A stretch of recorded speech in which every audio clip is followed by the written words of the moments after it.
লোকক কলিয়াবৰৰ ৰাজহ কাৰ্যালয়ত আমি ইতিমধ্যে আৰম্ভ কৰিছোঁ ৰাজহ বিষয়া কাৰ্যালয়ত ইয়াৰ পিছতে আমি বাগিচা অঞ্চলৰ দুঠাইত আমি চালনাৰ কালাপানী অঞ্চল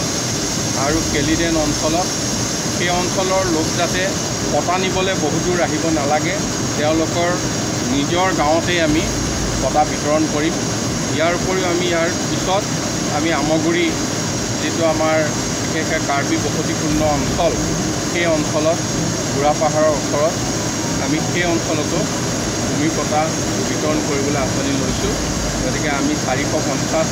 ঘৰ ভূমিহীন ব্যক্তিক আজি মাটিৰ পটা দিয়াৰ সিদ্ধান্ত লৈছোঁ। ND24